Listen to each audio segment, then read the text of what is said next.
by being able to invest from your own house, you're able to make more rational decisions. You're able to look at the data and say, does this make sense as an investment? This is Property Investory, where we talk to successful property investors to find out more about their stories, mindset, and strategies. I'm Taran Sham, and in this episode, we're speaking with successful buyer's agent and founder of Your Property, Your Wealth, Daniel Walsh. We'll be discussing how to find profitable investments based on accurate data, and he shares with us how he managed to build a portfolio worth $4 million from his living room before he was 30.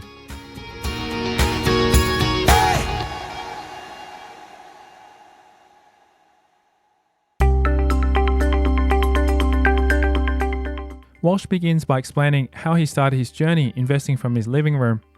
Investing from my own living room, I was very fortunate at around sort of between 16 and 19 years old to have a couple of mentors in my life where, they taught me how to invest from my living room and how to be unemotional to property investing. So from that, my journey started at obviously the age of 16 years old, and I did a lot of research and really working out what made growth areas, because I was really excited about finding different growth locations all throughout Australia. And I used to do that because I didn't have the money to invest. So for me, it was about, let's just get as much knowledge as I possibly can. I studied from the age of 16 all the way up to the age of 19 before I even started to jump into my own first property. So I then built a property portfolio over that next decade. It's now sitting just over $4 million with about, just under $2 million worth of debt. So been able to build a successful property portfolio, but I've been able to do that Australia-wide rather than just investing in one state. So I'm across 4 different states currently. Walsh goes on to give examples of the strategies he's implemented over the years, which got him to this point. Yeah, the very first thing is what I've done, I guess, and what I've learned over the years is you can't invest just yourself. You need a really good team to be able to do this. So, having good pest and building inspectors in each area, having, a solicitor for each state, because each state's going to have their own solicitor, finance brokers to be able to finance the deals and build the portfolio, because without that, you can't build a property portfolio. So you need a really good team, accountants, quantity surveyors, property managers. It starts with being able to build the team. And what I'd realized at a young age was, I wanted to invest, and I thought at first it was just all about me. Where am I going to invest? What am I going to do? And as the years have gone on and I've built this successful team over probably about a 12, 13-year period, I've realized that it hasn't really come down to just me, but my success has come down to the team that I've been able to leverage over those years to be able to help me out in every avenue, going down and structuring the portfolio and, from accountancy perspective and tax perspective, and then being able to do it from a finance perspective to be able to get through obstacles, because there are going to be obstacles, obviously, as you build your portfolio. So being able to have a really good team and acknowledging that you're going to need a team before you even start, that's probably one of the big key things. I think what's really, really important about what you've just said about that is that it's not just a single player thing. If you want to be successful in property investing, it's a team sport. And I think every successful team, if you've seen from the sports point of view, has a coach, has also, the right players in place. Like basketball, you've got the guard, you've got the people who shoot, and also so forth. And it's no different in property investing. When you have that team around you, you can guide them through, get them through the support. And I guess what I also wanted to mention is that they're also experts in their field, because you can't keep up to date with all the tax things. You won't have time to go and search for the best deal in the market as a mortgage broker. You won't even have time to even go and look at all hundreds of properties, that's out there. So there's no way that you could do all this yourself. And that's the reason why you leverage and you pay for people's professional services. At the end of the day, it's your skill and your knowledge in putting all this together to be able to formulate and come, with building up a portfolio. Walsh moves on to explain how he found his winning team. So over years, it's through trial and error. I had some people that may have come onto my team for only a few months, and then other people that stuck with me, right up until today, because I know that they're really good at what they do. The first thing I've always, stuck by was any part of my team, they had to be very skilled and professional and been in their industry for many years. And as you said, you don't know everything, so as much as you can know about every topic, laws change, things change. And I know that I talk to, my accountant almost on a weekly basis, and I'm always chatting with him and talking to him about different strategies and how we can get through to the next level. So having that team can do that for you. Now, in terms of choosing your team, I mean, it really comes down to, research at the end of the day. It depends on what you're looking for. But accountants, if I'm looking for an accountant, I'm making sure that accountant works with property, because I don't want an accountant that works, with people that do shares and stocks and stuff like that. I want somebody that's specific to property, that knows that industry, that knows all the laws and regulations and how to, I guess, maximize my position, being a property investor. So finding an accountant that is property related. The same thing with solicitors is, instead of me going to a conveyancer, which a lot of people do, I find a good property solicitor, because I know that if I get into a legal battle in a transaction, I need to have them in my corner, because I'm not a lawyer myself. So I need to have a really good solicitor. So that comes down to word of mouth. Being in this industry for a very long time, I know a lot of people, and a lot of people reached out to me. So over time, I've been able to build those connections and work out, who's really good at what they do, who isn't, and then being able to sort of slot them into my team. But it has come down to obviously a lot of trial and error. I understand, and that's the experience that comes with time that you actually gain. Does price come into a play here? In the fees that people charge as well? Because I think a lot of people don't even know how much things cost. Solicitors could be a varying price. There could be also varying prices for accountants and so forth like that. How do you determine all that as well? Yeah, I mean, I've always been a big believer that somebody that's good at what they do will charge fair value for what they do. So, with my accountant, it's as long as he's doing the right thing for me and progressing me, I don't care how much I pay for him. If he's as good as and he is as good as he is, being able to help me get from where I was to where I am today, and he's been a big component to that, and one of those arms, the same with my mortgage broker, I'm willing to pay for that knowledge, and I'm willing to pay because I know that, spending $5,000 or $10,000, I've done this with courses as well. I've spent $5,000 on a course, I've spent $10,000 on a course, and you get out as much as you want to learn from that course. But if you spend $10,000 on that course, but that course then goes and gives you a property portfolio worth $2 million, and then that portfolio goes from $2 million to $4 million, well, effectively that $10,000 made you $2 million and the knowledge for life. You understand once you build this knowledge, it's like a muscle, once you build that knowledge, you're going to have this for life, and you can expand on that. So I don't go too much on how much things cost. What I look at is what is the value for what I'm getting out of that person. So if they're 3 times more expensive as a lawyer compared to, somebody that's cheap, depending on the transaction that I'm trying to do at that point, maybe I do need that person. However, if it's just a basic transaction, maybe I just need somebody, at a basic level for that. So it's really understanding how much value you need out of everything you're looking at that point. Yeah, that's really, really important. Very powerful that you mentioned that as well too, because value is key. Some people may, pay not much for that, but they might not even get anything back out from that. So I guess that's the thing. You need to just do your due diligence, find out, speak to them, interview them, and, ask the questions. And I think that just comes with a little bit of experience, and also seeking out recommendations from people who also are property investors as well, because those are the people that will actually be able to guide you and give you some guidance too, because they've done it there too. So that's really powerful. Okay, so I guess the other things is, do you want to touch on the other parts of the topics that might be relevant to actually investing from your living room? Yeah, I guess one of the big things is removing emotion. So why I like investing from your living room is you do remove the emotion. I have invested in locations over time where I've actually visited them after I've invested there and gone, you know what? I would never live here. This is not my type of location that I'll live. And if I was investing with emotion, I probably wouldn't have bought that property. Yet that property may have went up 60 or 80%. And what I've realized over the years is investing is a business. And with a business, you remove emotion. It's not about what it looks like. It's not about what you would like to live in. It's about what are you doing for that market? What are you catering for that market? So when I'm doing a lot of research, I do a lot of this research at home, and I'm able to really, instead of getting my emotions in the way of all of this, I'm able to correctly identify what the market that I'm looking at that point, what they want.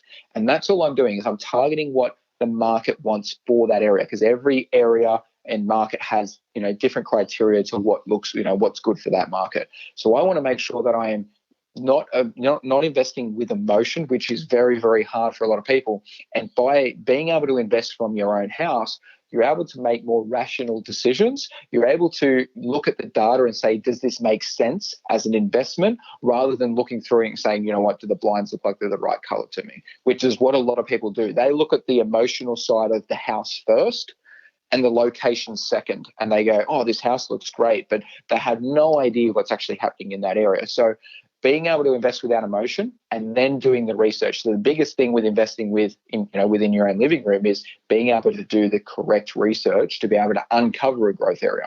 And that's really powerful, because then that way, you don't have to physically go there. That saves one, a bit of time. And two, you don't actually have to go in and have a look because all you're looking at is the photos and also at the numbers. And if the numbers stack up, then you can do further due diligence. And most of the time, you can rely on experts and professionals to help you, because those guys would actually be going in there as property managers or, tradespeople to actually give you a professional opinion, because they're not going to go in there and look and say, I'm going to buy this due to this X, Y, and Z. I'm looking at from the point, how can I actually improve on this to give you value and so forth like that. Well, that is the thing with it too. Like when I'm investing for my clients, we're sending them, 100 photos. We're sending them walkthrough videos. We're sending them inspection reports. We're sending them pest and building reports. We're covering this off from every angle to know if this is the right investment for them, and also what we need to do to that property. So let's say we walk into a property straight away, and we have our team do this. So let's say our team walks through a property, we get all the photos, we get all the videos, we work out what needs to be done to that property. Is there any issues with it? We know straight away what we need to put into that property. So we might walk through that and say, okay, this property needs paint, it needs carpet, it's going to cost us $7,000 to do that. We need to factor that into the negotiations. And you can see how we're starting to remove the emotion out of it to work out what that true value of that property is. And then we can then go back to our client and say, this is the property, this is what it looks like. We already know the area because we've already covered that. And now we're going to look at where its value sits compared to the, comparables in the market. And once we know what we're going to pay for that property, we go out there and we start negotiating on the property. But we know from unemotionally what we need to put into that property to get it up to scratch to rent that property. And we don't need to be emotional about the whole deal.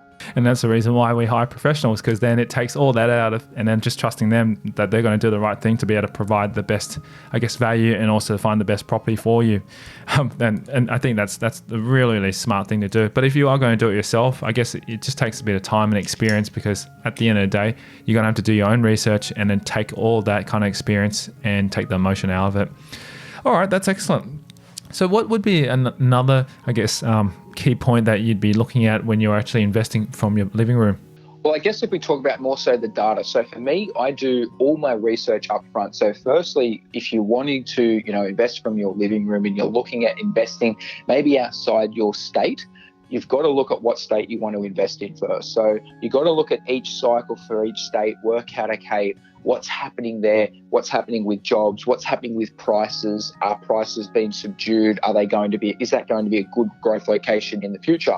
Once you've worked out roughly the state that you want to purchase, then what I do is I start to get to work on the councils. So I actually then break down all the councils, within probably maybe an hour of the CBD. I break down all those councils and say, what do these councils look like?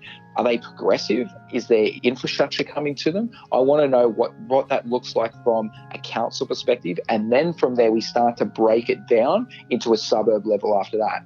What I like to do is we go through 10 key data questions. So I always go through the 10 key data questions every single time. They're the same questions.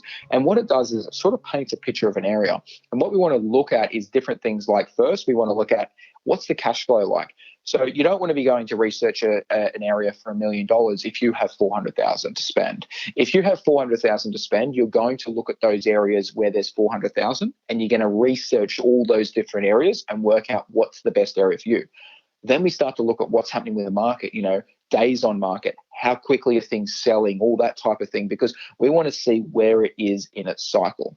Then we go down to things like vacancy rates. Can we rent these properties? Because at the end of the day, when it comes to, buying a property, the first thing you need to be doing is saying, if I'm going to get a tenant for this property, what's the vacancy rates look like? Can I actually rent this property out, or is this going to sit here for 3 months? And that comes down to local knowledge and getting in touch with property managers, looking at places like SQM research. So, looking at those up from a data perspective to see what's going on, and then maybe touching base with your property manager to see what's going on with their property management book as well. We look into infrastructure, population growth, and also building approvals as well. So we're looking at supply and demand of a market. So if I'm looking at a market, one of the things I want to know is how many building approvals are going into this area, and then how much population's coming. Is supply and demand in check? Because at the end of the day, if we have too much supply, we don't have enough demand for that area, we know that property won't grow in value, or the area won't grow in value. We've got to look at economically as well. Jobs. Is there abundance of jobs? Is there more jobs that are going to come to the area as well? So these are the types of questions that you're going to need to ask yourself, and you're going to need to create your own report to be able to uncover each location throughout that state to work out what's the best location from there. Then you've worked out your location, you now need to go into a suburb level.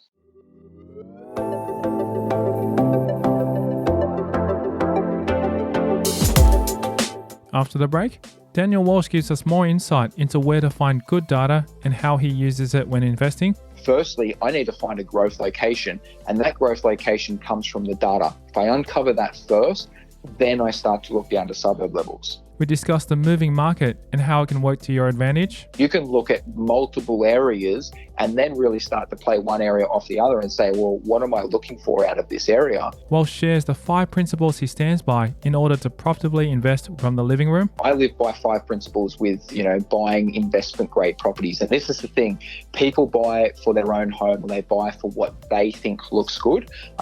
However, we want to invest as an investor. We want to be, isolating ourselves from emotion. And that's coming up next. I'm Tyron Shum, and you're listening to Property Investory.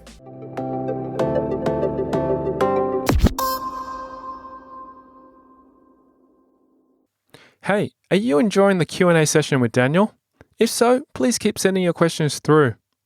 Also, I've asked Daniel Walsh to do something special for you, my listeners, just to say thank you for listening. When you sign up to get a copy of his ebook, 0 to $3.5 million in 6 years, 5 steps to high performance property investment, and quote, Property Investory, you'll get 50% off a strategy session with Daniel. He'll personally put together a property plan during this session, which is the first step to building a successful portfolio. To claim your special offer, simply visit yourpropertyyourwealth.com.au or text 0431 251 609 and quote Property Investory.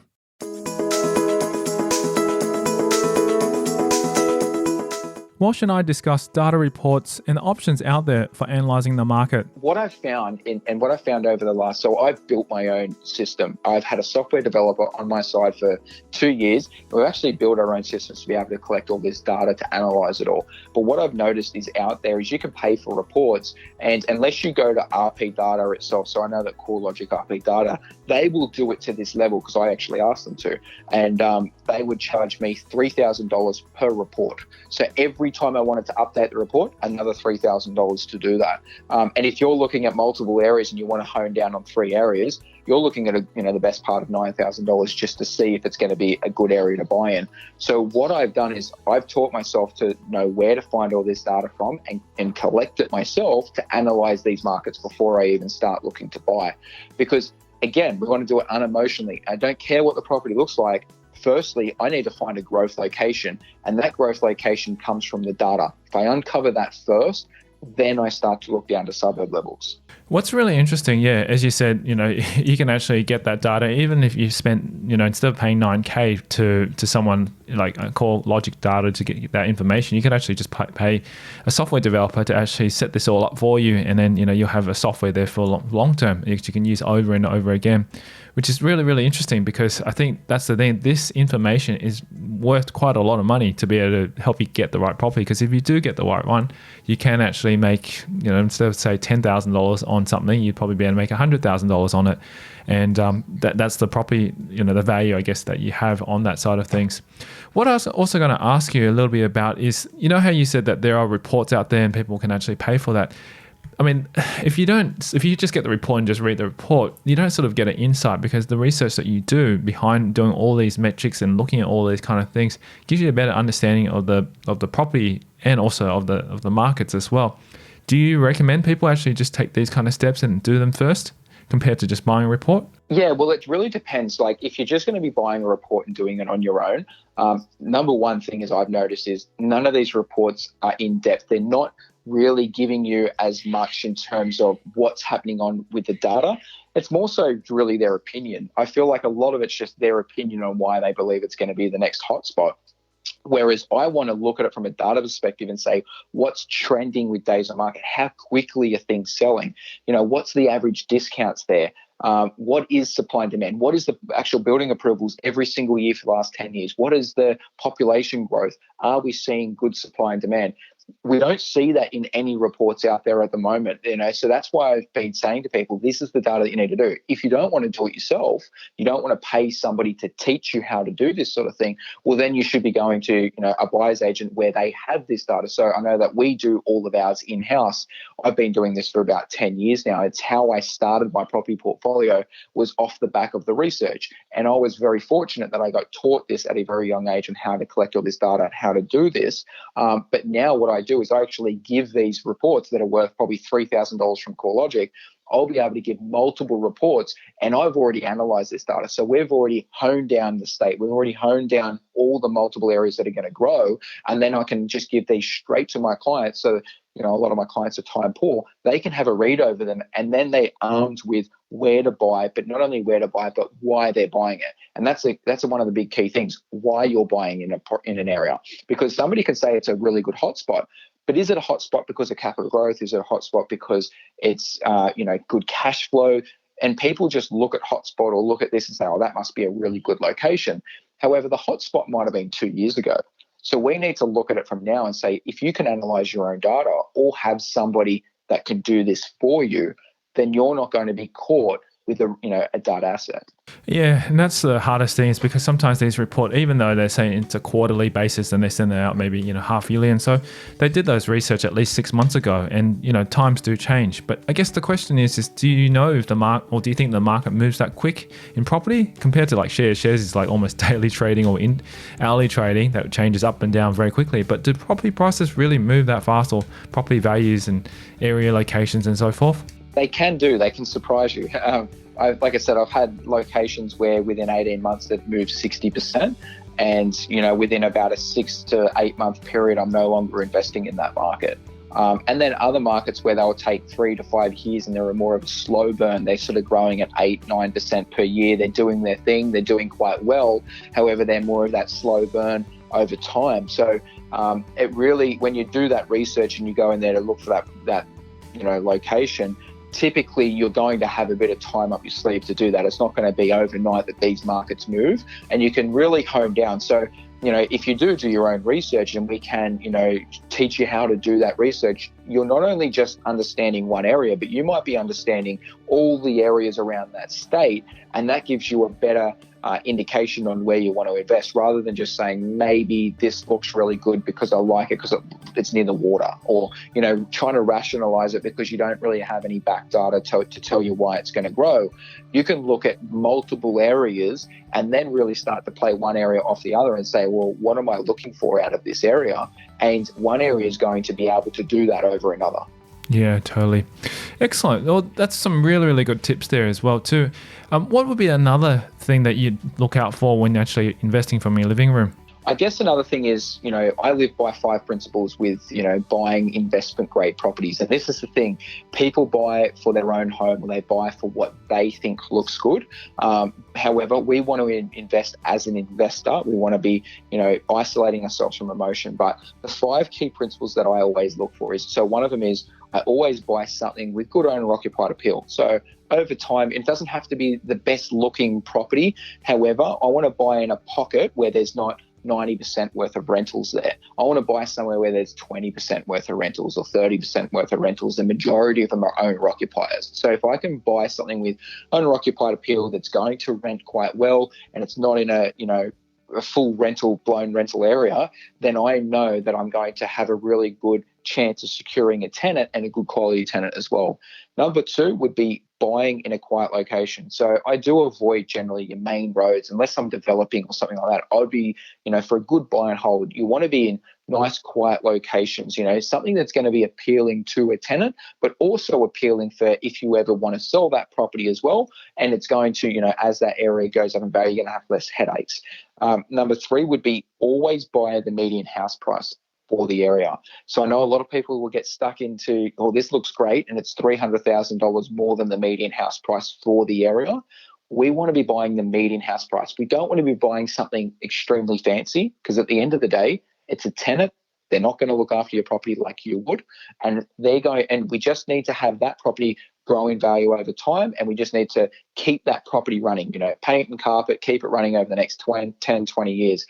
When a market grows, if you bought a house for $500,000 in that market or $800,000 in that market, if it's in the same, let's say the same suburb, but one's just priced higher than the other by $200,000-$300,000 because you want the good looking property, let's say, if that market grows by 20%, both of those properties grow by 20%. And that's the big thing. They both grow by the same amount. So it's not just about the property itself. You've got to get the location right. Number 4 would be mindful of the cash flow. And this comes down to with buying with the median house price. So being mindful of the cash flow.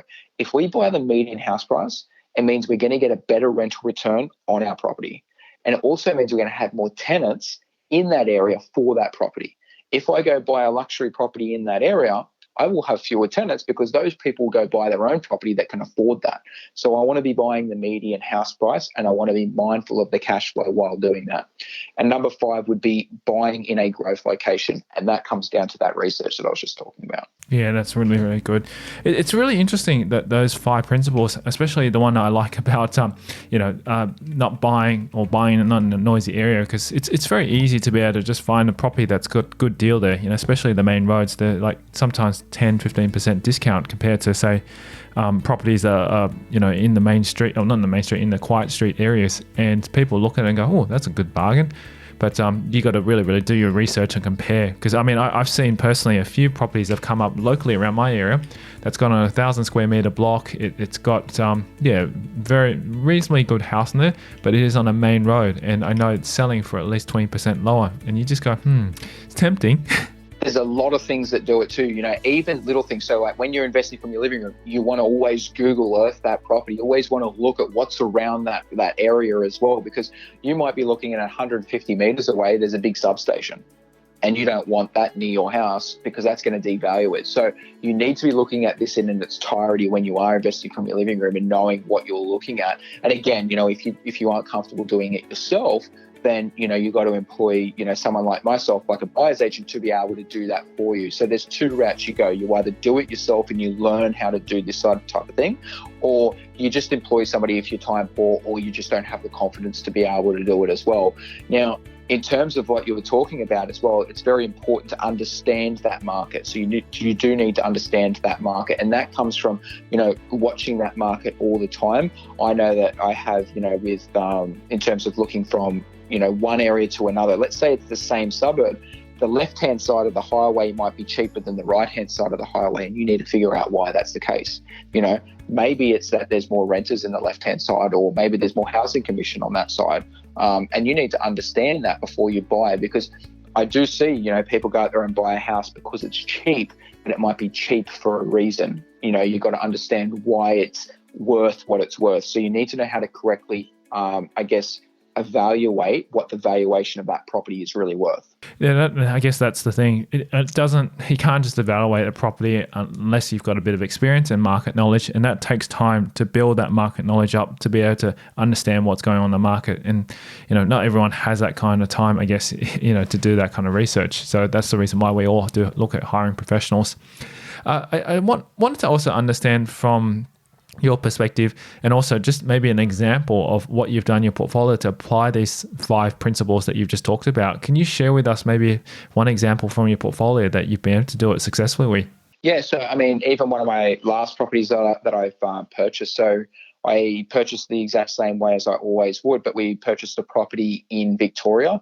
I purchased that with the, I guess, intent to subdivide that in the future. And firstly, we do the same thing. We uncover why it's going to be a growth location before I even start looking at it. Then once I found that it is a growth location, that's when I really went into it and said, okay, now I need to build my team in that area. So that's when I start to interview everyone in the area, build the team that I need, choosing your team, your building inspectors and solicitors and, your property managers and all that. I build that team. And then from there, I go out there and start looking at the properties. Then I would be analysing properties and working out what's selling, why it's selling, and then talking with agents, getting on the phones and speaking with different agents and seeing what's coming up in the market, all that type of thing.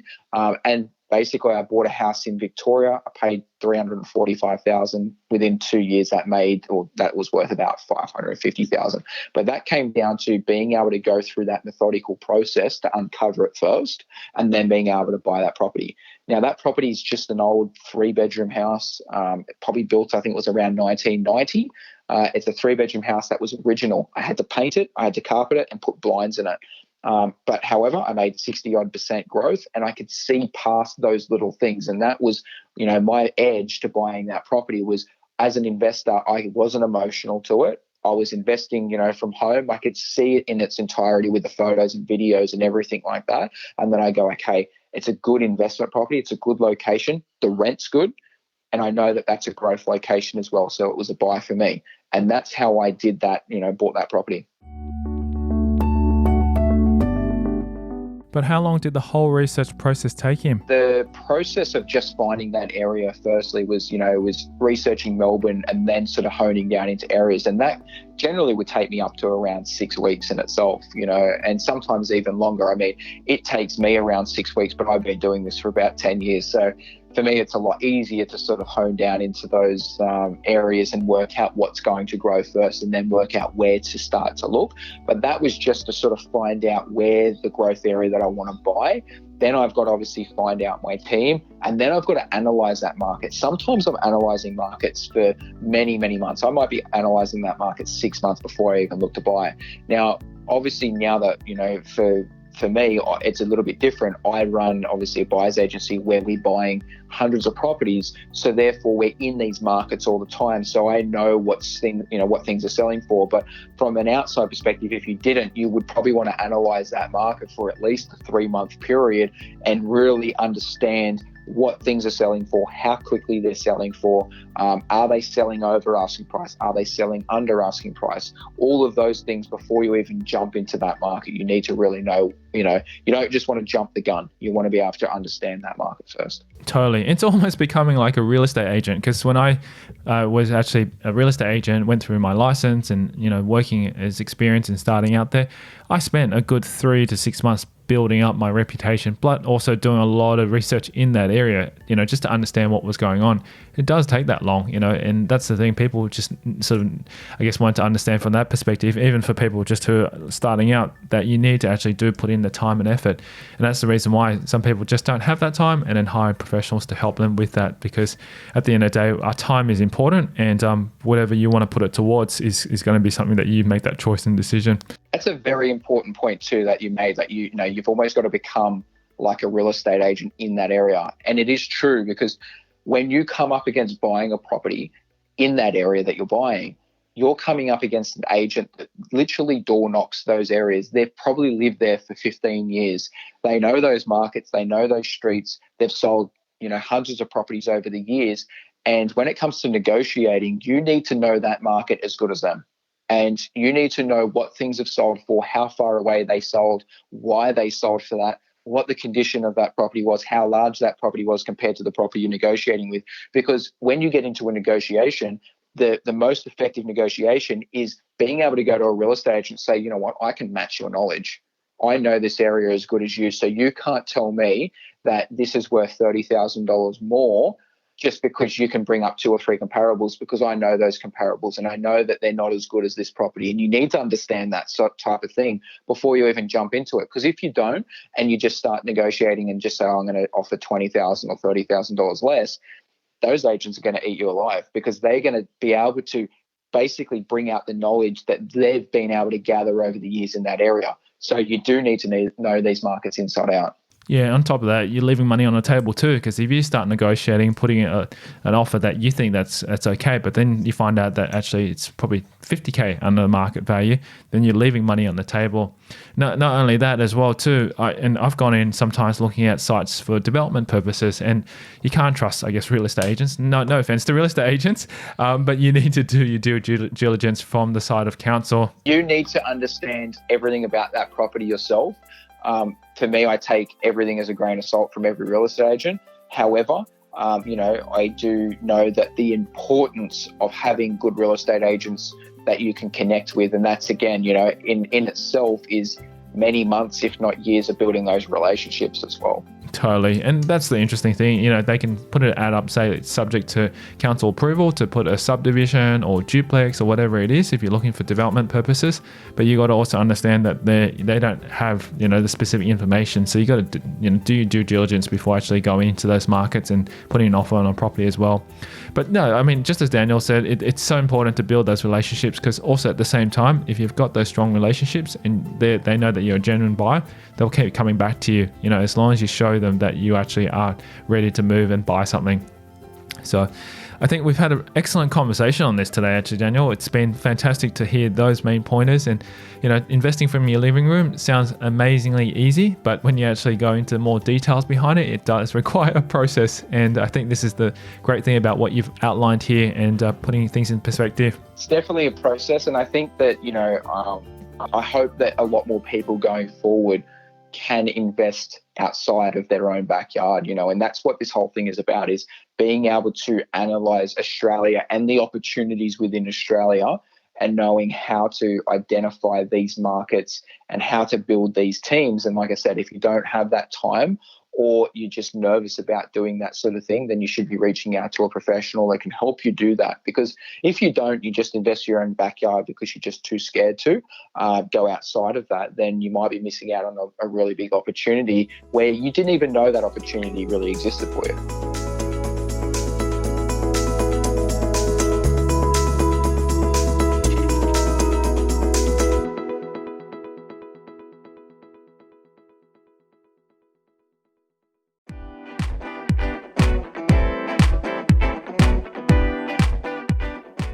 Hey, just a quick one before you go.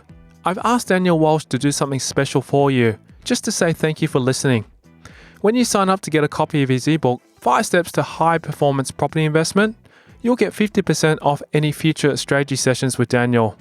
He will personally put together a property plan during the session, which is the first step to building a successful portfolio.